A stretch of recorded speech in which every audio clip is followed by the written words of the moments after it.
হঠাৎ করে একদিন আমি খবর পাই যে আমার বিবির ইন্তেকাল হয়ে গেছে এবং আমার বাচ্চাটা প্রসব হয় নাই।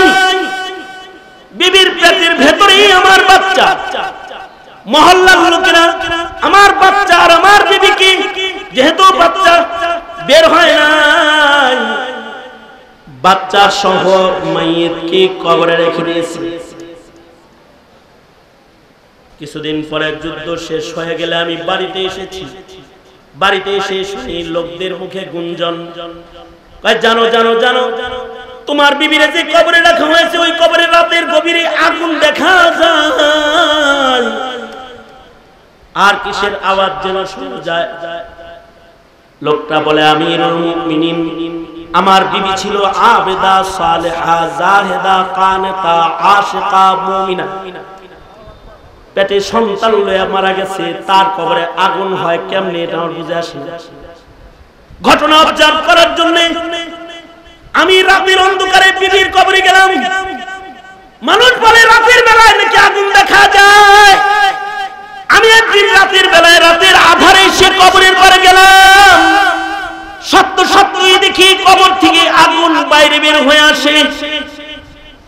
কাছে থেকে ঘটনা দেখার জন্য কবরের খুব কাছাকাছি চলে গেলাম, কিন্তু আজব একটি দৃশ্য আমি দেখতে পেলাম। ওগো আমিরুল মুমিনিন, দেখি আমার বিবির ঘরটা বিশাল একটা প্রশস্ত বাগানের মতন একটি ঘর। আর বাগানের ওই কিনায় রাতের বেলায় আলোর ইন্তজাম একটি বাতি। কখনো কখনো বাতাসে আগুনগুলো কবরের উপরে উঠে যায়। কবরটা একটা আলোকিত কবর। কাছে যাইয়া দেখি আমার বিবি আমার সন্তান কোলে করে দুগ্ধ পান করাচ্ছে। আমি কবরের পারে যায় দাঁড়াইতে, বিবি আমার দাঁড়িয়ে যায় আর বলে, স্বামী গো, যুদ্ধের ময়দানে গেলা, মুজাহিদ হিসাবে দরজায় দাঁড়ায় দোয়া করলা, আস্তাউদিউল্লাহ মা ফি বাতনি, আমার পেটে যেটা আছে এটারে আল্লাহর হাওয়ালা করলা, কিন্তু আমারে আল্লাহর হাওয়ালা করলা না। স্বামী গো, তোমার সন্তান হয়ে আমি কবরে আসছি ঠিক, কিন্তু যার হাওয়ালা করে তুমি সন্তান আমার পেটে রেখে গেছো, তোমার মনি তোমার সন্তানকে কবরে আমার পেটে জিন্দা রেখেছে। এই সন্তান কবরে প্রসব হয়েছে, ফেরেশতারা নিগরানি করেছে। নাও হে স্বামী, তোমার আমানত তুমি গ্রহণ করো। স্বামী, আল্লাহ এই রকম এক দৃশ্য আমাকে দেখাইলো। আমিরুল মুমিনিন, আমি হাত পিছায় দিলাম। আমার বিবি আমার সন্তান আমার কোলে দিলে কুদরতি ভাবে কবরটা লেগে গেল, মিশে গেল, আর কবরের দরওয়াজা বন্ধ হয়ে গেল। আমিরুল মুমিনিন, যে সন্তানটাকে হুবহু আমার মতো আপনি দেখতে পাচ্ছেন, এই সন্তানটা হলো আল্লাহর কাছ থেকে মজলুম জবানে কবুল করানো। যখন যুদ্ধের ময়দানে যাচ্ছিলাম তখন কবুল করেছিলাম সেই সন্তান। যেমন ভোরের সূর্য উদিত হয়, সন্ধ্যাবেলায় ডুবে যায়, নিজের ইচ্ছায় নয়, আল্লাহ পাকের নির্দেশে উদিত হয়, আল্লাহ পাকের নির্দেশে ডুবে যায়। নিজস্ব কোনো ইখতিয়ার ইচ্ছা বাস্তবায়ন করার ক্ষমতা আল্লাহ তাআলা চাঁদ সূর্যকে দেন নাই। যে কক্ষপথে যাকে চলতে বলেছেন সে কক্ষপথে সৃষ্টির আদিকাল থেকে চলছে, কিয়ামত পর্যন্ত চলবে। চাঁদকে যে দিনে যতটুকুন আলো দিতে বলেছেন ততটুকুন দিবে। নিজের ইচ্ছায় আলো কমাবেও না, বাড়াবেও না। দুদিনের চাঁদকে 8 দিনের মতো দেখা যাবে না, 8 দিনের চাঁদকে একদিনের মতো দেখা যাবে না, আমাবর্ষার চাঁদকে আলোকিত দেখা যাবে না। সৃষ্টির আদিকাল থেকে মালিকের নিজাম মেনে আল্লাহর ইচ্ছায় তারা উদয় হচ্ছে, আলো বিলাচ্ছে, এভাবে বিলিয়ে যাবে। নিজের ইচ্ছা কোনোদিন তারা বাস্তবায়ন করতে পারবে না। শুধু চন্দ্র সূর্য না, পাক পাখালি, গাছগাছালি, হাইওয়ানাত, জামাদাত, নাবাতাত, এদেরকে আল্লাহ তাআলা ইচ্ছা নামক শক্তি দেন নাই। এমনকি নিজের ইচ্ছাকে ব্যক্ত করার প্রাণী বানিয়েছেন, হাইওয়ান বানিয়েছেন, তাকেও শারীরিক দুর্বলতা দিয়েছেন, কিন্তু দুর্বলতা প্রকাশ করার শক্তি দেন নাই, নিজস্ব ইখতিয়ার দেন নাই। যেমন হাইওয়ানাতের ভেতরে, জামাদাতের তো নাই, হাইওয়ানাত প্রাণী জগৎ যারা, ওদের কষ্ট হয় দেহে, কিন্তু নিজের কষ্ট, নিজের ইচ্ছা প্রকাশ করার ক্ষমতা আল্লাহ ওদের দেন নাই।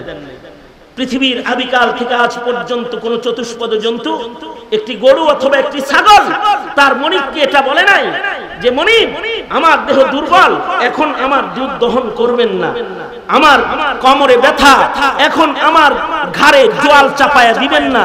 কোন ঘোড়া বলে নাই আমি হাই প্রেসারের রোগী, আমাকে এত বড় বোঝা দিবেন না, আমাকে সারাদিন বোঝা টানাবেন না। এমন কোন নিজের দুর্বলতা প্রকাশ করার শক্তি পর্যন্ত আল্লাহ তাআলা এই প্রাণীদেরকে দেন নাই। ওদেরকে অন্যের গোলাম বানিয়ে দিয়েছেন, মানুষের মাত্র বানিয়ে দিয়েছেন। ওরা মানুষের ইচ্ছায় নিজের ইচ্ছাকে সারা জনম জনম কুরবানি করে বেড়ায়, নিজের ইচ্ছা প্রকাশের মতো যোগ্যতা ওদের নেই। কিন্তু আল্লাহ তাআলা বনি আদমকে ইচ্ছা দান করেছেন, বনি আদমকে ইখতিয়ার দান করেছেন। ইচ্ছা করলে একজন বনি আদম সারা রাত দাঁড়ায় থাকতে পারে রবের আদালতে, জায়নামাজের মুসল্লায়। আবার যদি সে ইচ্ছা করে তো সারা রাত বসে থাকতে পারে মদের আসরে, আড্ডাখানায়। ইচ্ছা করলে সারা দিন ফেসবুক আর অনলাইনের পাপাচারে নিজেকে আটকায় রাখতে পারে। আবার এই ইচ্ছাও তাকে দান করেছেন, ইচ্ছা করলে সে নিজের নফসকে কাবু করে সারা রাত আল্লাহর কোরআনের তিলাওয়াত নামাজে দাঁড়ায় দাঁড়ায় করতে পারে। যেমন আমাদের আকাবিররা সারা রাত দাঁড়িয়ে নামাজ পড়েছেন, রাতের বেলায় ঘুম আসলেও নিজের ইচ্ছাকে কোরবানি করে সারা রাত ইবাদত করেছেন।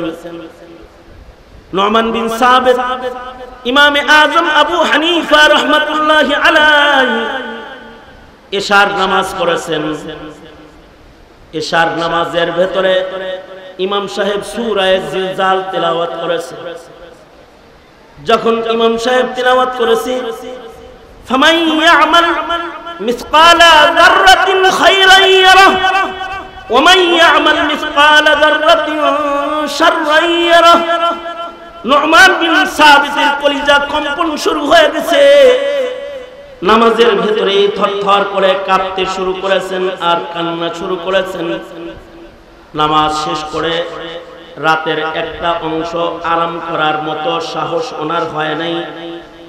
নামাজ শেষে নিজে আবার মালিকের কদম মোবারকে দাঁড়ায় গেছে, নফল নামাজে দাঁড়ায় গেছে। মসজিদের খুদ্দাম মুয়াজ্জিন তারা ভাবছে ইমাম কিছু সময় পরে নামাজ শেষ করলে মসজিদের দরজা বন্ধ করব। ঘরে চলে গেছে, মাঝ রাতে আবার আসছে, এসে দেখে ইমাম নামাজের ভেতরে কোরআন পড়তেছে আর কাঁদতেছে। আবার তারা চলে গেছে ঘরের ভেতরে, রাতের ঘুম ঘুমায় মুয়াজ্জিন শেষ রাত্রিতে ফজরের আজান দিতে মসজিদে এসেছে। এসে দেখে আশ্চর্য, নুমান জামানার ইমামে আজম সারা রাত আল্লাহর কালামের তিলাওয়াত করতেছে। ফজরের আজানের সময় হয়ে গেছে, ওই সময় তার মুখে সূরা জিলজালের তিলাওয়াত আবার শুরু হয়েছে। সূরা জিলজাল তেলাওয়াত শেষ করে দেহ কম্পন শুরু হয়ে গেছে, তো ইমামে আজম রুকুতে চলে গেছে। ছোট ছোট সূরাগুলো শেষ করে 2 রাকাত নামাজে গোটা রাত্রি ইমামে আজম কাটিয়ে দিয়েছে। 2 রাকাত নামাজ পড়ে সারা রাত জায়নামাজে দাঁড়িয়ে থাকার মতো ইচ্ছা শক্তিও আল্লাহ তাআলা বনি আদমকে দান করেছেন। আবার সারা রাত মদের আসরে সময় কাটানোর ইচ্ছা শক্তিও আল্লাহ তাআলা বনি আদমকে দান করেছেন। পৃথিবীর ইতিহাসে এমন কিছু মানুষ আছে যারা 1 রাকাত নামাজে গোটা কোরআন খতম করেছেন। তাদের ভেতরে একজন সাহাবী হলেন হযরত উসমান ইবনে আফফান, আরেকজন হলেন হযরত তামিম দারি, আরেকজন তাবিঈ হলেন ইমাম আযম আবু হানিফা রাহমাতুল্লাহি আলাইহি, আরেকজন হলেন সাঈদ ইবনে জুবায়ের রাহমাতুল্লাহি আলাইহি। এরা নিজের ইচ্ছাকে এমন ভাবে রাতের আধারে কুরবানি করেছে যে এক রাতে এক রাকাত নামাজের ভেতরে তারা টোটাল কোরআন বাড়ি আল্লাহর সামনে তিলাওয়াত করেছে। নিজের ইচ্ছা শক্তিকে জবাই করে ফেলেছেন, কাবু করে ফেলেছেন, নফসের শক্তিকে হত্যা করে ফেলেছেন। আল্লাহ তাআলা বলেন, যারা নিজের নফসকে কাবু করবে, ইচ্ছা তো যা হয়েছে সব মানুষকে, কিন্তু যারা নিজের ইচ্ছাকে কাবু করে ফেলবে এবং যারা আল্লাহ পাকের আদালতকে ভয় করবে,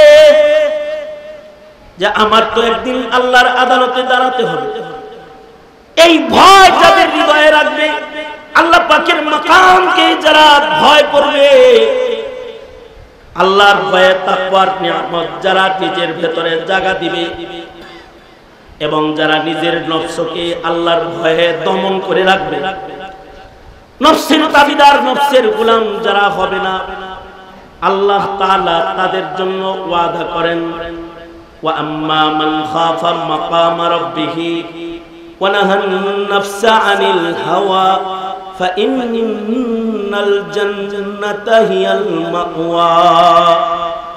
অন্য আয়াতে সূরা রহমানে আল্লাহ তাআলা বলেন, ওয়ালিমান খাফা মাকামা রাব্বিহি জান্নাতান, ওয়ালিমান খাফা মাকামা রাব্বিহি জান্নাতান। আল্লাহর আদালতে দাঁড়াইতে হবে, এই ভয় যারা হৃদয়ে রাখবে তাদের একটা জান্নাত নয়, আল্লাহ তাআলা তাদেরকে দুইটা জান্নাত দান করবেন। মানুষের ভেতরে এক প্রকারের মানুষ আল্লাহ ভয় পায়, এক প্রকারের মানুষ নিজের নফসকে কাবু করে রাখে, আর এক প্রকারের মানুষ আল্লাহকে ভয় পায় না, নফসের তাবিদার হয়ে যায়। যারা নফসের ইচ্ছা মতো নিজেকে চালায় তারা চলতে চলতে আগুনে চলে যায়, আর যারা আল্লাহর ইচ্ছা মতো নিজেদেরকে চালায়, নিজের নফসকে যারা দমন করে, আল্লাহর ইচ্ছাকে যারা নিজের ইচ্ছা বানায়, তারা আল্লাহর ইচ্ছায় চলতে চলতে আগুনে নয়, তারা আল্লাহর জান্নাতের দিদারের বাগানে চলে যায়, তারা জান্নাতে চলে যায়। দুনিয়ার মাটিতে কেউ নিজের ইচ্ছায় নিজেরই চালায়, আর কেউ রবের ইচ্ছায় নিজেকে চালায়। যারা ইচ্ছা শক্তি পাওয়ার পরেও নিজের ইচ্ছাকে জলাঞ্জলি দিয়ে আল্লাহর ইচ্ছাকে বাস্তবায়ন করে যায়, আল্লাহর কাছে মানুষের ভিতরে ওই মানুষগুলাই বন্ধু হওয়ার উপযুক্ত মানুষ হয়ে যায়। আর যারা নিজের ইচ্ছায় চলে বেড়ায়, এদেরকে আল্লাহ হাইওয়ান জানোয়ারের চাইতেও নিকৃষ্ট বইলা গালি দিয়া ফেলায়। উলাইকা কাল আনআমি বাল হুম আদাল। এগুলো মানুষ নয়, যাদের ইচ্ছা দেওয়া হয়েছে বলেই তারা কুকুরের মতন যেখানে সেখানে যত্র তত্র যৌনাচারে লিপ্ত হয়ে যায়। তাদের ইচ্ছা শক্তি দেওয়া হয়েছে বিধায় তারা তাদের চক্ষুকে যে কোনো জায়গায় নজর করে ফেলে রেখে দেয়। তাদের জবান দেওয়া হয়েছে বিধায় তারা তাদের জবানকে যে কোনো শব্দ উচ্চারণের জন্য ব্যবহার করে ফেলায়। তাদেরকে পা দেওয়া হয়েছে, তাদের চরণ শক্তিকে তারা পাপের পথে পরিচালিত করে বেড়ায়। তাদের হস্ত দেওয়া হয়েছে, তাই তারা তাদের হাতকে অন্যায় আর জুলুম আর পাপাচারের ভেতরে তাদের হাতকে তারা ব্যবহার করে ফেলায়। এই প্রকৃতির মানুষ যারা, এরা মানুষ নয়। উলাইকা কাল আনআম, তারা চতুষ্পদ জন্তুর চেয়ে খারাপ। সঙ্গত কারণে মানুষ হিসেবে জন্ম নিলেই মানুষ হয় না, নিজের ইচ্ছা শক্তি কুরবানি দিয়ে তাকওয়ার দৌলত সিনায় নিলে মানুষের মতো মানুষ হওয়া যায়। এ কারণে আমাদের আকাবিররা নিজের নফসকে কাবু করে আল্লাহ পাকের মাকাম, আল্লাহ পাকের ভয়কে নিজের হৃদয়ে এমন ভাবে অবস্থান দিয়েছিলেন যে আল্লাহর ভয়ে তারা এক জাররা, এক সেকেন্ড, এক কদম, একটি কথা, একটি কাজও তারা নিজের ইচ্ছা মতন করতে পারে নাই।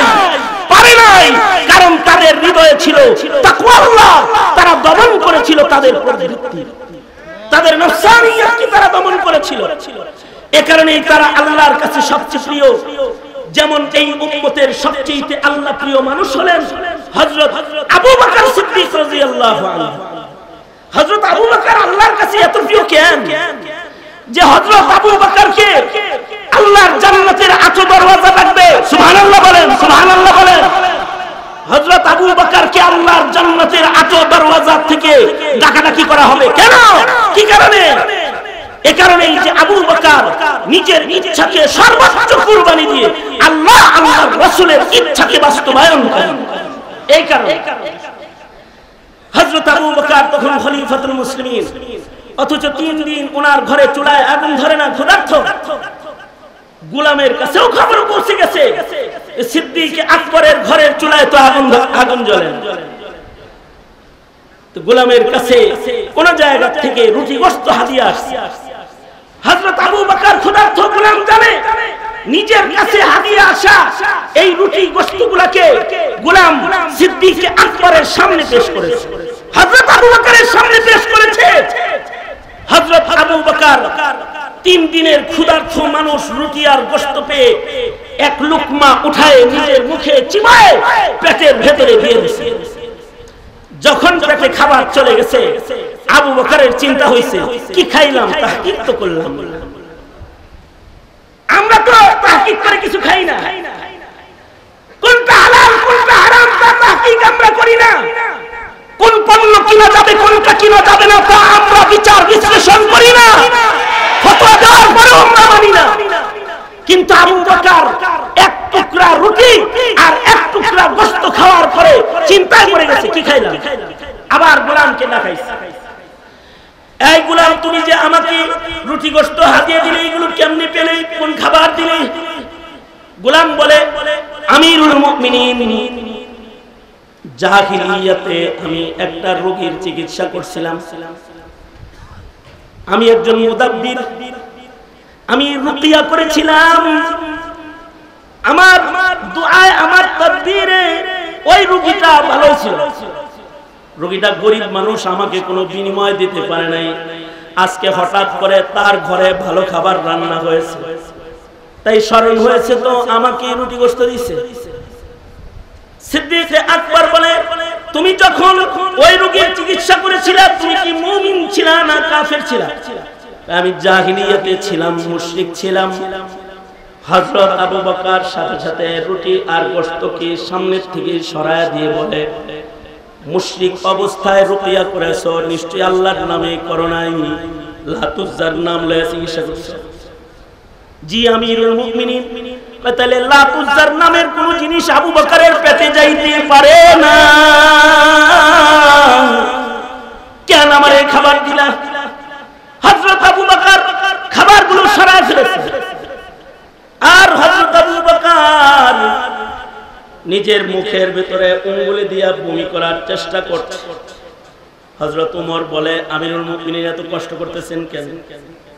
হযরত আবু বকর বলে, ওমর তুমি কি রাসূলের মুখের হাদিস শোনো নাই, পেটে হারাম থাকলে ওই হারাম দিয়ে যে আযা গঠন হবে ওই আযাটা কখনো জান্নাতের খুশবু পাবে না। বলো আমি কেমন করে শকযুক্ত খাবার খেয়ে নিজের পেটে হজম হইতে দিতে পারি? যতক্ষণ পর্যন্ত এটারে বাইর না করব আমি শান্ত হব না। হযরত আবু বকর আবার পানি পান করলেন, নিজের মুখে উঙ্গুলি মারলেন। শেষ পর্যন্ত ভীষণ কষ্ট, ভীষণ যন্ত্রণায় হযরত আবু বকরের বমি হয়ে গেল। গোশতের টুকরাটা, রুটির টুকরাটা বের হয়ে গেলে সিদ্দিক আকবর আলহামদুলিল্লাহ বললেন, আলহামদুলিল্লাহ হারাম খানা পেট থেকে বাইর হয়ে গেছে।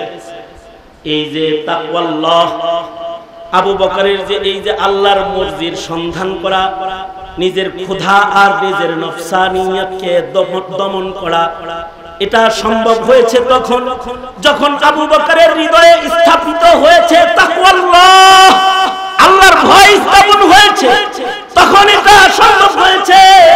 আর আমরা মুসলমানের ঘরে জন্মগ্রহণ করার পরেও পূজার স্বাদ না খাইলে মনে শান্তি আসে না, ঘুষ সুদ হারাম না কামাইলে রাত্রে ঘুম ধরে না। কারণ আমরা আল্লাহর ভয়ে ভীতু গোলাম না, আমরা আল্লাহর ভয়ে ভীতু গোলাম না, আমরা নফসের তাবেদার গোলামে পরিণত হয়েছি। আমরা আল্লাহকে ভয় করি না।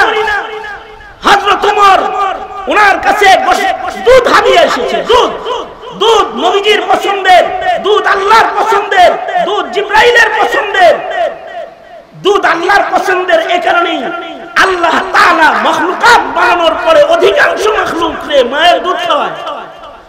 কেন? দুধ খাওয়াটা আল্লাহর পছন্দের। দুধ জিবরাইলের পছন্দের। মেরাজের রজনীতে আল্লাহর রাসূলের সামনে মসজিদুল আকসায় রাতে করে দুধ, শরাব, পানি নবীর সামনে পেশ করা হয়েছে। নবী জিবরাইলের দিকে তাকাইলে জিবরাইল বলে, আল্লাহর রাসূল দুধ পান করুন। দুধ জিবরাইলের পছন্দ, দুধ নবীজির পছন্দ। নবীজিকে কেউ দুধ দিলে পারে নবী মানা করতেন না, পান করতেন। হযরত উমরকে দুধ দেয়া হয়েছে, উমর কি এটা মানা করেন না মানুষ? উমর তো নবী যেটা পছন্দ করে উমর সেটা পছন্দ করে। নবীর ইচ্ছা যেটা উমরের ইচ্ছা এটা। এক মুনাফিকে নবীর ইচ্ছা মানে না। তো হযরত উমর নতুন করে বিচারের জন্য উমরের কাছে গেছে। উমর নবীর ইচ্ছার সাথে নিজের ইচ্ছার মিল প্রকাশ করার জন্য এক কোপে তরবারি দিয়ে মুনাফিকের গর্দান নামায় দিয়েছে যে আমার নবীর ইচ্ছা তো আমার ইচ্ছা, উল্টা বিচার নিতে আমার কাছে আইছো। এই তো সেই উমর, সেই উমরের সামনে দুধ দিছে আর মনে পড়ছে নবী দুধ পছন্দ করে, ঘাট করে এই দুধ মুখে নিয়ে নিছে।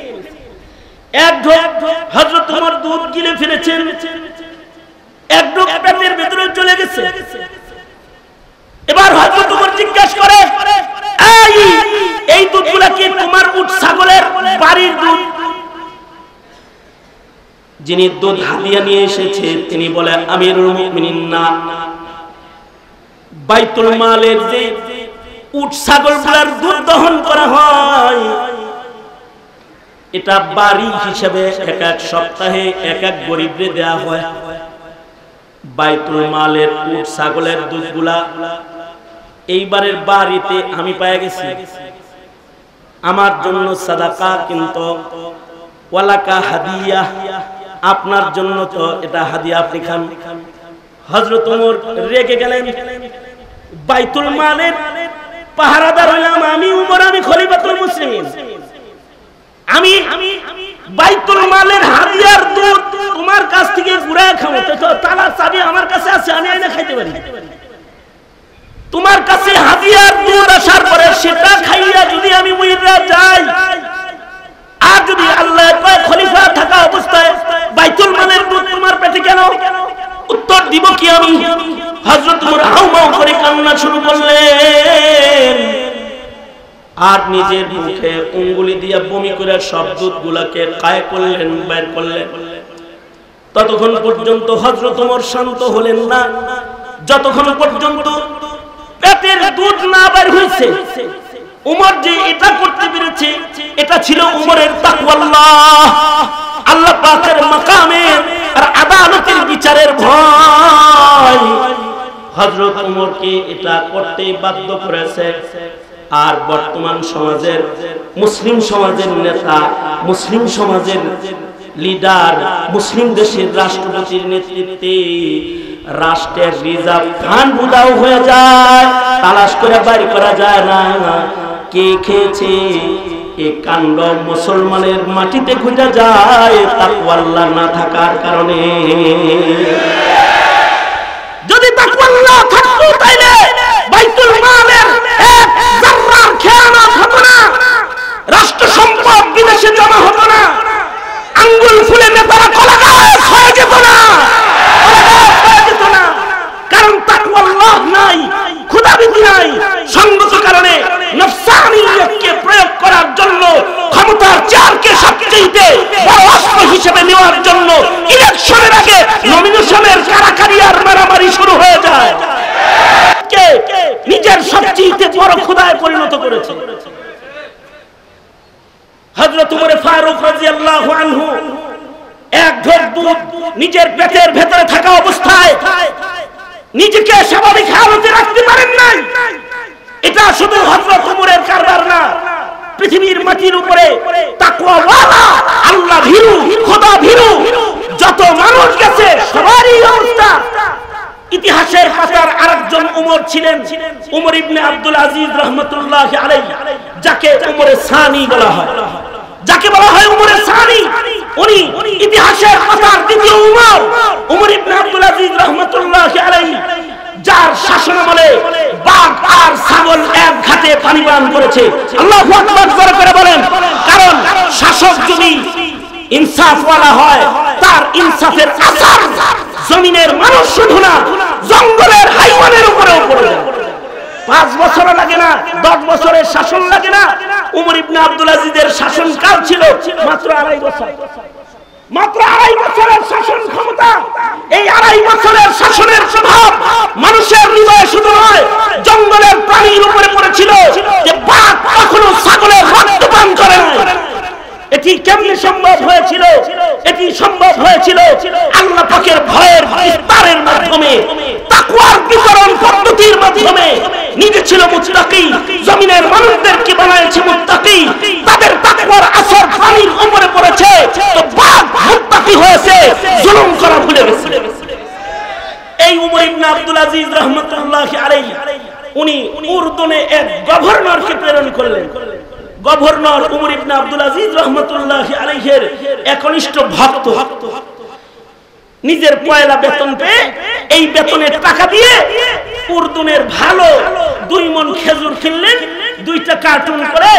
এই 2 কার্টুন খেজুর হযরত ওমর ইবনে আব্দুল আজিজের জন্য হাদিয়া পাঠানোর নিয়ত করলেন। যে আমি গভর্নর হয়েছি, যার দয়া করো না। আমাদের দেশে যেরকম এমপি মন্ত্রীর বাড়িতে চেয়ারম্যানরা বড় বড় মাছ হয়ে যায়, শুকরিয়া প্রকাশ করার আশায় উর্দুনের গভর্নর ওমর ইবনে আব্দুল আজিজের শুকরিয়া প্রকাশ করার জন্য 2 প্যাকেট দামি খেজুর কিনছে। খেজুরগুলা পাঠাইবে কেমনে? হাদিয়া পাঠানোর জন্য রাষ্ট্রীয় একটা গাড়ি রাষ্ট্রপ্রধানের কার্যালয় থেকে উর্দুনের কার্যালয়ে গেছে। রাষ্ট্রের গাড়িতে মাল গেছে যাওয়ার সময় কেন্দ্রের থেকে, রাজধানী থেকে। তো খালি গাড়ি উর্দুন থেকে কেন্দ্রে আসতেছে। গভর্নর 2 গুটলা খেজুর গাড়ির ভেতরে উঠায় দিছে। খালি গাড়ি লয়ে তো যাইবা, আমিরুল মুমিনিনের জন্য এই খেজুরগুলা হাদিয়া, এগুলো লইয়া যাও। এইগুলোকে আমিরুল মুমিনিনের দপ্তরে হাদিয়া হিসেবে পেশ করবে আমার পক্ষ থেকে। রাষ্ট্রীয় ডাক গাড়ি ফেরত আসার সময় খেজুরের পুটলা 2টা লয়ে এসে আইনা ওমর ইবনে আব্দুল আজিজের দরবারে পেশ করেছে। হযরত ওমর ইবনে আব্দুল আজিজ বললেন, গভর্নর থাকে উর্দুনে খেজুর আইলো কেমনে? আসমান দিয়ে আইছে? না না, জমিন দিয়ে আসছে। কে আনছে? রাষ্ট্রের একটা ডাক বিভাগের গাড়ি উর্দুনে গিয়েছিল, সেই গাড়িতে পাঠায় দিয়েছে। ওমর ইবনে আব্দুল আজিজ বলে, তাইলে তো এই খেজুর আমার জন্য হারাম হয়ে গেছে। কারণ যে গাড়িটা গেছে ওটা রাষ্ট্রের টাকার কেনা গাড়ি। যেই ড্রাইভার গাড়িটা চালিয়ে গেছে ওই ড্রাইভারের বেতন দেয় বাইতুল মাল থেকে, রাষ্ট্রীয় কোষাগার থেকে। আর সেই গাড়িতে আমার হাদিয়ার খেজুর চইরা আইছে, এটা তো বাইতুল মালের হয়ে গেছে। বাইতুল মালের গাড়িতে আসছে, বাইতুল মালের ড্রাইভারে লয়ে আইছে। ওই হযরত খালি গাড়ি আইছে, খালি গাড়ি আইছে তাই কি হইছে? আমার খেজুর চইরা আইছে। সুতরাং এটা আমার জন্য হালাল নয়। যাও, নিজের খাদেমকে বললেন, যাও দামি খেজুরগুলাকে বাজারে বিক্রি করে দাও, আর বিক্রি করার টাকা যেটা আসবে সেটাকে বাইতুল মালে জমা করে দাও। কারণ খেজুরগুলা কেন্দ্রে আসতে বাইতুল মালের গাড়ি ব্যবহার হয়েছে। রাষ্ট্রীয় কোষাগারের সম্পদ ব্যবহার করে বেতনভুক্ত কর্মচারীর মেহনত এর সাথে লেগেছে। সুতরাং টাকাগুলোকে বাইতুল মালে জমা করে দাও। খাদেমে খেজুরগুলা লইয়া বাইরে যাইতেছে। উমর ইবনে আব্দুল আজিজ রাহমাতুল্লাহ আলাইহির ভাতিজা বলে, এই খালিন তামাশা দেখতেছি, সব দেখছি, যাও খেজুরগুলা নিয়ে বাজারে যাও, বাজারে খেজুরগুলার দাম উঠাইবা, কিন্তু বেচবা না, কিনবো আমি, যা দাম উঠে 1 টাকা বেশি আমার কাছ থেকে নিবা, আমি আগেই কিনে রাখলাম, দাম উঠাইতে বাজারে লয়ে যাও। দাম উঠাইতে 13 টাকা মন দাম উঠছে, এসে বলে হযরত 13 টাকা মন দাম, 14 টাকায় কিনলাম, এই যে 28 টাকা দিলাম, 2 মন খেজুরের মালিক এখন আমি, এই 28 টাকা যাও বাইতুল মালে জমা করে আসো। 28 টাকা বাইতুল মালে জমা করে দিয়েছে। আর হযরত ওমর ইবনে আব্দুল আজিজের খাদেম ভাতিজার কাছে এসে রিসিপ্ট দিয়া বলে, এই যে টাকা জমা করছি, কয় রিসিপ্টটা সহ চাচার কাছে যাও, আর এই 2 মনের 1 মন আমি রাখা দিলাম, 1 মন খেজুর, দামি খেজুর, এই খেজুরটা চাচার জন্য লইয়া যাও, আমি জানি চাচার ঘরে খাবার নাই, কমস কম খেজুরগুলা চাচার খাবারের ইন্তজাম হবে, খলিফাতুল মুসলিমিন হওয়ার পরে ঘরে খাবার নাই। ভাতিজা এই খেজুরগুলো নিয়ে গিয়ে বলে, চাচা খেজুরগুলো আমি খরিদ করে টাকা জমা করে দিয়েছি, এখন এই খেজুরের সাথে না বাইতুল মালের গাড়ির সম্পর্ক আছে, না বাইতুল মালের কোনো কর্মচারীর সম্পর্ক আছে, রাষ্ট্র সম্পদের কোনো সম্পর্ক নাই, ভাতিজার হাদিয়ার খেজুরটা দয়া করে গ্রহণ করুন। ওমর ইবনে আব্দুল আজিজ বলে, হ্যাঁ এখন এই খেজুর ওমর ইবনে আব্দুল আজিজের খাওয়ার উপযুক্ত হয়েছে। এটাকে বলে, এটাকে বলে খোদাবীতি, এটাকে বলে মনুষ্যত্ববোধ, এটাকে বলে ইনসানিয়ত, এটাকে বলে নফস দমন পদ্ধতি। এই জায়গায় কিভাবে যাবে একটা লোক? এমনি এমনি যেতে পারবে না। নফসের এই দমন, এই পদ্ধতি শিখার জন্য কারোর কাছে নিজেকে ন্যস্ত করতে হয়। সঙ্গত কারণেই পৃথিবীর মাটিতে যুগে যুগে নবী রাসূলদের মাধ্যমে তালিম দিয়ে ভাবে নফস বানানোর মেহনত আল্লাহ তাআলা লক্ষাধিক পয়গম্বর দিয়ে করিয়েছেন। আর যখন পয়গম্বরদের মেহনতের পরে মানুষের নফস গঠন হয়ে গেছে, তখন তাদের এই নফসওয়ালাগুলা কোন কসম করলে আল্লাহ ওটা পুরা করেছে, কোন দোয়া করলে সে দোয়া আল্লাহ তাআলা রিসিভ করেছে, কবুল করেছে, কোন আবেদন করলে সে আবেদনগুলো আল্লাহ তাআলা কবুল আর মঞ্জুর করেছে। আর আমাদের নফস হাইওয়ানাতের নফসের চেয়ে নিকৃষ্ট হওয়ার কারণে আমরা আবেদের বেশি দোয়া করি, তাও দোয়া কবুল হয় না। আমরা লাইলাতুল কদরে দোয়া করি, তাও দোয়া কবুল হয় না। আমরা সালাতুল ফজরে কুনুত পড়ে দোয়া করি, কুনুতে নাযিলা পড়ে দোয়া করি, তারপর আমাদের দোয়া কবুল হয় না। আসল কথা হলো সংখ্যা তো অনেক রয়েছে, কিন্তু নফস উত্তম ঈমানের দ্বারা মুতমাইন নফস যাদের আবেদন আল্লাহ কবুল করবে, এমন আবেদনওয়ালা মুসলমানের সংখ্যা কমে গেছে। অধিক যখন হয়ে গেছে নফসের দাবিদার, তখন জমিনে আল্লাহর গজব আসছে, আল্লাহর কাছে মুমিনের আবেদনগুলো পুরা হচ্ছে না। অথচ আগের জামানার মানুষ আবেদন করলে দোয়া কবুল হয়ে যেত, যা আবেদন করত আল্লাহ তাই দিত। উহুদের ময়দানে 2 সাহাবী যাইতেছেন, আব্দুল্লাহ ইবনে জাহাশ এবং হযরত সাদ ইবনে আবি ওয়াক্কাস রাদিয়াল্লাহু আনহু, 2 জন উহুদে প্রবেশ করতেছেন। উহুদের ময়দানে যুদ্ধে প্রবেশ করতেছেন। যুদ্ধে প্রবেশ করার আগে এক মুজাহিদ আরেক মুজাহিদকে কয়, আব্দুল্লাহ বলে সাদ ইবনে আবি ওয়াক্কাসকে, মুরব্বি আপনিও যুদ্ধে ঢুকতেছেন, আমার দিলের ভিতরে একটা দোয়া আইছে, একটা দোয়া করতে করতে আমি যুদ্ধের মাঠে ঢুকবার লাগছি, আপনি যদি আমার দোয়াটায় আমিন বলতেন, আর আপনি একটা দোয়া করেন, আপনার দোয়াটায় আমি আমিন বলি, তবে একজনের দোয়া আরেকজন শুনবে না। আপনি মনে মনে দোয়া করবেন, আমি জোরে করে আমিন বলবো, আমি জোরে করে দোয়া করব, আমি জোরে আমি আস্তে দোয়া করব, আপনি জোরে করে আমিন বলবেন। 2 জনে মিলে 2 জনের দোয়ায় আমিন বলছি। এবার ঢোকার আগে বলতেছে, আপনি ঢুকবেন এই দিকে, আমি ঢুকবো এই দিকে। আমার গোত্রের লোক এই পাশে যুদ্ধ করতেছে, আপনার গোত্রের লোক ওই পাশে। আচ্ছা দোয়াটা করলেন কি একটু শোনানো যায়? কি দোয়া করছেন মনে মনে? না যার যার দোয়া আল্লাহর সাথে হয়ে গেছে, এটা আরেকজনের শোনানোর দরকার নেই। না শুনান না, তুমি কি দোয়া করছো? আপনারটা আগে শোনান, তাহলে আমারটা বলবো।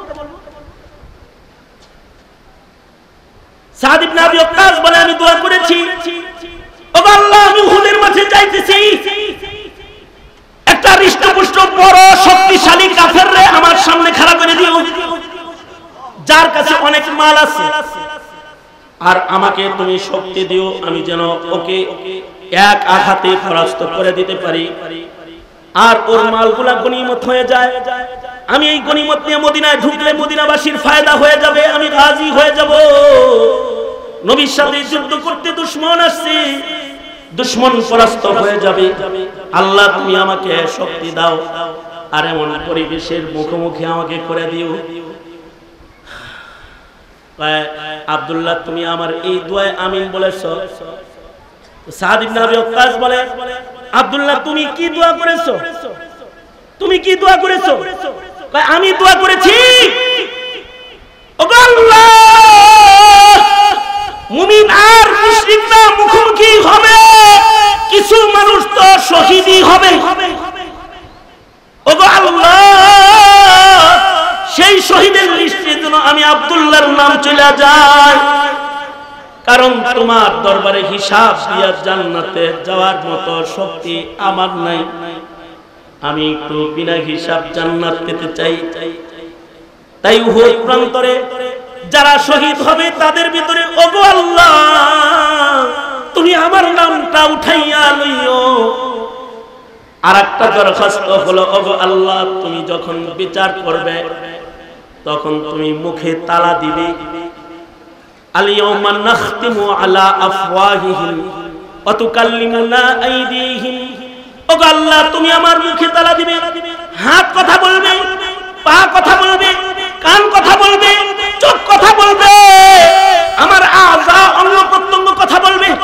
ওগো আল্লাহ, শহীদ বানাইবার একটা আলাদা দাবি হইল, আমাকে এমন একটা শহীদ বানাইবা যেন দুশমনরা আমার হাত কাইটা লইয়া যায়, যাতে আমার বিপক্ষে সাক্ষী দেওয়ার হাত হাসরের মাঠে আমার দেহে না রয়। দুশমনরা যেন আমার পা কাইটা লইয়া যায়, আমার পা যেন আদালতে কিবরিয়াতে আল্লাহর দরবারে আমার বিপক্ষে দাঁড়ায় না যায়। দুশমনরা যেন আমার চোখ খুলে লইয়া যায়, আমার চোখ যেন আদালতে কিবরিয়াতে আমার বিপক্ষে না দাঁড়ায়। দুশমনরা যেন আমার কান কেটে লইয়া যায়, আমার কান যেন আদালতে কিবরিয়াতে সাক্ষী দিতে না দাঁড়ায়। আমি যেন মুসলা অবস্থায় আল্লাহর আদালতে দাঁড়াতে পারি। আশ্চর্য দোয়া তাদের। সাদ ইবনে আবি ওয়াক্কাস গাজী হইয়া গনিমতের মাল লইয়া মদিনায় ঢুকে পড়ছে। যেমন দোয়া করেছে তেমন দোয়া কবুল হয়ে গেছে। আর উহুদ প্রান্তরে যারা মুসলা সাহাবা পালন করেছে তাদের ভিতরে আব্দুল্লাহ গণ্য হইয়া যায়।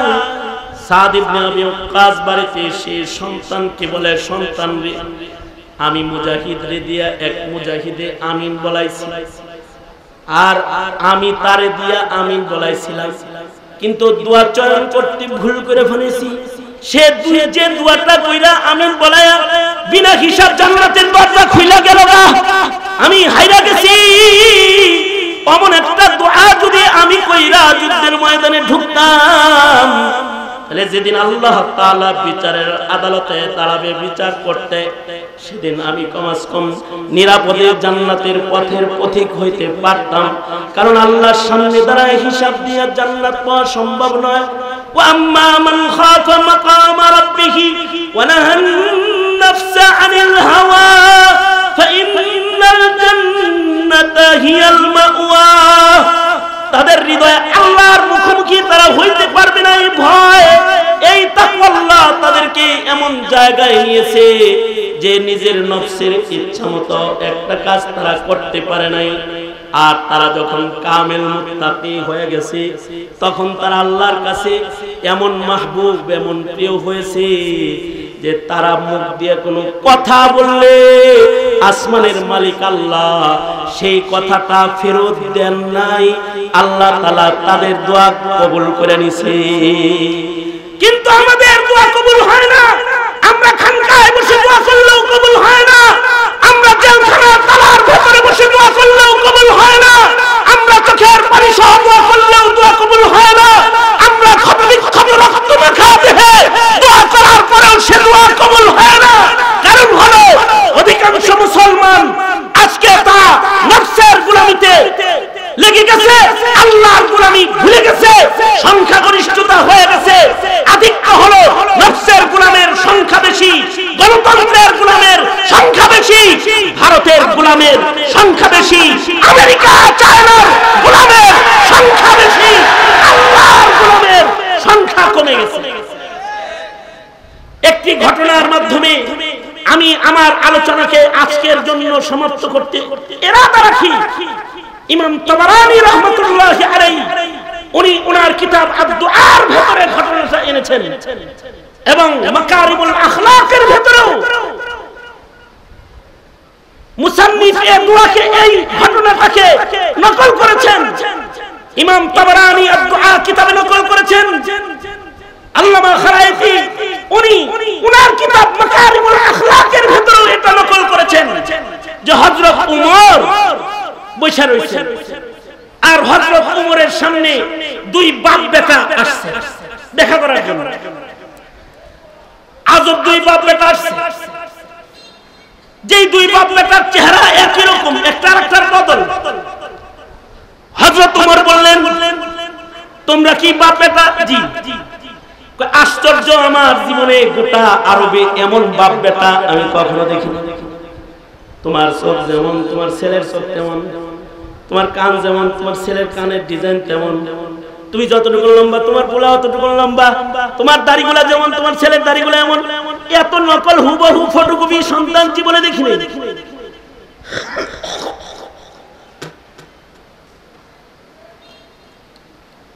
আগন্তুক বলে, আমিরুল মুমিনিন,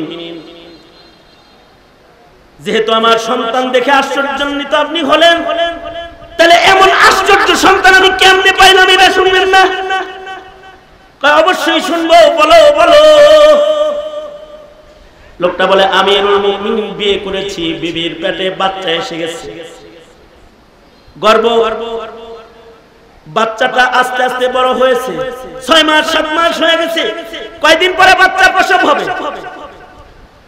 এমন সময় জিহাদের আযান কানে চলে আসলো। নফস বলে বিবি বাচ্চার খেদমত করি, কিন্তু আল্লাহ বলে যুদ্ধে যেতে। আমিরুল মুমিনিন নিজের বিবির কাছ থেকে বিদায় নিয়ে ঢাল তরবারি হাতে আমি যুদ্ধের জন্য রওনা করলাম। বিবি আমার বলে, পেটে বাচ্চা রেখে যাচ্ছ, কি হবে আমার? তুমি যাচ্ছ যুদ্ধে, কেমনে কি হবে? আগন্তুক বলে, আমিরুল মুমিনিন, আমার বিবি যখন বাচ্চা প্রসবের চিন্তায় কাঁদতেছিল, তখন আমি আমার বিবির পেটে হাত রেখে বলেছিলাম, আস্তাগফিরুল্লাহ মা ফি বাতনিক, তোমার পেটে যা আছে এগুলোকে আমি আল্লাহর হাওয়ালা করে গেলাম। তোমার পেটে আমার যে বাচ্চা আছে এটাকে আল্লাহর হাওয়ালা করে গেলাম। দোয়াটা উচ্চারণ করার সাথে সাথে আমার বিবি নীরব হইয়া যায়। বিবিকে টাকা পয়সা দিয়ে বাচ্চা পেটে রেখে আমি যুদ্ধের ময়দানে চলে যাই। যুদ্ধ সময় লম্বা হইতে থাকে। হঠাৎ করে একদিন আমি খবর পাই যে আমার বিবির ইন্তেকাল হয়ে গেছে এবং আমার বাচ্চাটা প্রসব হয় নাই। বিবির পেটের ভেতরেই আমার বাচ্চা। মহল্লার লোকেরা আমার বাচ্চা আর আমার বিবিকে, যেহেতু বাচ্চা বের হয় নাই, বাচ্চা সহ মাইয়িতকে কবরে রেখে দিয়েছে। কিছুদিন পরে যুদ্ধ শেষ হয়ে গেলে আমি বাড়িতে এসেছি। বাড়িতে এসে শুনি লোকদের মুখে গুঞ্জন, জানো জানো জানো তোমার বিবিরে যে কবরে রাখা হয়েছে ওই কবরে রাতের গভীরে আগুন দেখা যায়, আর কিসের আওয়াজ যেন শোনা যায়। লোকটা বলে, আমিরুল মুমিনিন, আমার বিবি ছিল আবেদা, সালেহা, জাহেদা, কানেতা, আশিকা, মুমিনা। পেটে সন্তান লইয়া মারা গেছে, তার কবরে আগুন হয় কেমনে এটা আমার বুঝে আসে না। ঘটনা অবজার্ভ করার জন্য আমি রাতের অন্ধকারে বিবির কবরে গেলাম। মানুষ বলে রাতের বেলায় নাকি আগুন দেখা যায়। আমি একদিন রাতের বেলায় রাতের আধারে সে কবরের পরে গেলাম। সত্য সত্যই দেখি কবর থেকে আগুন বাইরে বের হয়ে আসে। কাছে থেকে ঘটনা দেখার জন্য কবরের খুব কাছাকাছি চলে গেলাম, কিন্তু আজব একটি দৃশ্য আমি দেখতে পেলাম। ওগো আমিরুল মুমিনিন, দেখি আমার বিবির ঘরটা বিশাল একটা প্রশস্ত বাগানের মতন একটি ঘর, আর বাগানের ওই কিনারে রাতের বেলায় আলোর ইন্তজাম একটি বাতি। কখনো কখনো বাতাসে আগুনগুলো কবরের উপরে উঠে যায়। কবরটা একটা আলোকিত কবর। কাছে যাইয়া দেখি আমার বিবি আমার সন্তান কোলে করে দুগ্ধ পান করাচ্ছে। আমি কবরের পারে যায় দাঁড়াইতে, বিবি আমার দাঁড়িয়ে যায় আর বলে, স্বামী গো, যুদ্ধের ময়দানে গেলা, মুজাহিদ হিসাবে দরজায় দাঁড়ায় দোয়া করলা, আস্তাউদিউল্লাহ মা ফি বাতনি, আমার পেটে যেটা আছে এটারে আল্লাহর হাওয়ালা করলা, কিন্তু আমারে আল্লাহর হাওয়ালা করলা না।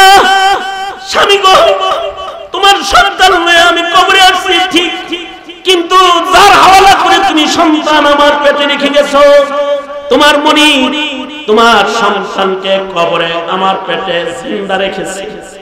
এই সন্তান কবরে প্রসব হয়েছে, ফেরেশতারা নিগরানি করেছে। নাও হে স্বামী, তোমার আমানত তুমি গ্রহণ করো। স্বামী আল্লাহ এই রকম এক দৃশ্য আমাকে দেখাইলো। আমিরুল মুমিনিন, আমি হাত পিছায় দিলাম। আমার বিবি আমার সন্তান আমার কোলে দিলে কুদরতি ভাবে কবরটা লেগে গেল, মিশে গেল, আর কবরের দরজা বন্ধ হয়ে গেল। আমিরুল মুমিনিন যে সন্তানটাকে হুবহু আমার মতো আপনি দেখতে পাচ্ছেন, এই সন্তানটা হলো আল্লাহর কাছ থেকে মজলুম জবানে কবুল করানো। যখন যুদ্ধের ময়দানে যাচ্ছিল তখন কবুল করেছিলাম সেই সন্তান।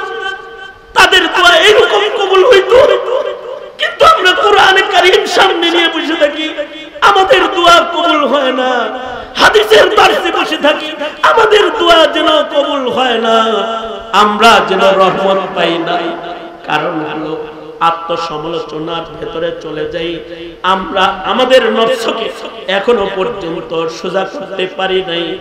আমরা আমাদের মুরব্বীদের কাছে গিয়ে আমাদের নফসের পাকা হালতকে সোজা করতে পারি নাই। গুনাহযুক্ত হালতকে গুনাহ মুক্ত করার শক্তি তাকওয়াল্লাহ অর্জন করার জায়গায় নিতে পারি নাই। যে ব্যর্থতার গ্লানি আমাদেরকে জেলখানার জুলুম করতে বাধ্য করেছে, যে ব্যর্থতার গ্লানি বাতিলের সামনে মাথা নত করতে বাধ্য করেছে, যে ব্যর্থতার গ্লানি আমাদের মাদ্রাসাগুলোর উপরে সকলের নজর পড়েছে, যে ব্যর্থতার গ্লানি আমাদের আলেম সমাজকে হুমকি দিয়ে দমন নিপীড়নের চেষ্টায় তারা লেগে গেছে, এই ব্যর্থতার গ্লানি আমাদের নফসের তাবিদারির গ্লানি। আসলে যদি আমরা আমাদেরকে প্রস্তুত করতে পারি আর যদি মুমিন হতে পারে, आज भी हो जो इब्राहिम का ईमा पैदा आग कर सकती है एक अंदाज़े गुलिस्ता पैदा। এ কারণে আমি আমার জাতি, আমার ভাই, আমার বন্ধু, আমার দোস্ত, আমার ছোট ভাই, আমার মুরব্বী, আমার আপনজন, আপনারা যারা বাংলার প্রান্ত প্রান্ত থেকে এখানে এসেছেন, আসুন আমরা আমাদেরকে গঠন করি। যদি আমরা আমাদেরকে গঠন করতে পারি তাহলে পৃথিবীর কোনো শক্তি নাই ইসলামকে আটকায়, পৃথিবীর কোনো শক্তি নাই আলেমকে জেলখানায় পচায়, পৃথিবীর কোনো শক্তি নাই ইসলামের উপরে হুকুমতগিরি করে বেড়ায়। মুসলিমরাই জয়ী হবে, ইসলামের পতাকাই উপরে উঠবে, এটাই আল্লাহর ওয়াদা। ঠিক কিনা জোরে আওয়াজ করে বলে। তাই যদি হয় হে মুসলিম মিল্লাত, তোমরা কি নিজের নফসের তাবিদারি ছেড়ে পাপাচার মুক্ত জীবন গড়ার লক্ষ্যে আকাবিরদের সবকের উপরে নিজেদেরকে চালাইতে প্রস্তুত রাখবে তো ইনশাআল্লাহ? শুধু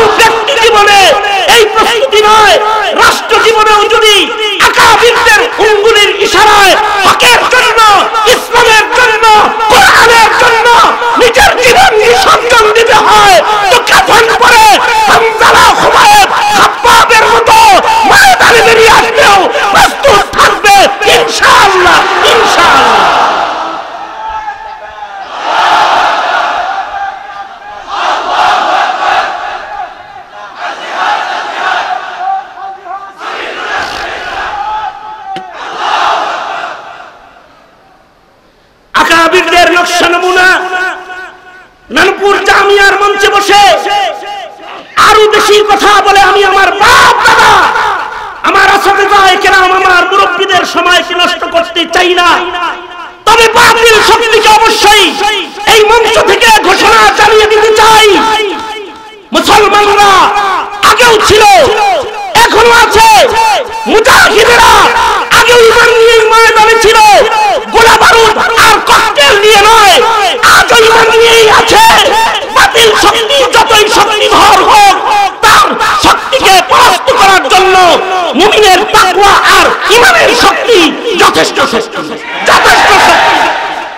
সঙ্গত কারণে সেই তৈয়ারি নিজেদের ভেতরে রেখে কদম কদম সামনে চলার দাওয়াত জানিয়ে আমি এই মুবারক মজমায় আমার সংক্ষিপ্ত তাকরার আমার সবককে এখানেই গুটিয়ে আনতেছি। যা কিছু ভালো বলেছি আমার পক্ষ থেকে, যদি কোনো ভুল হয়ে থাকে শয়তানের পক্ষ থেকে আল্লাহ তাআলা ক্ষমা করে দেন। আর ভালো কথাগুলোকে আমল করার এবং মধ্যে নজর রাখার তৌফিক আল্লাহ তাআলা দান করুন। আমিন সুম্মা আমিন। ওয়া আখিরু দাওয়ানা আনিল হামদুলিল্লাহি রাব্বিল আলামিন। আসসালামু আলাইকুম ওয়া রাহমাতুল্লাহি ওয়া বারাকাতুহু।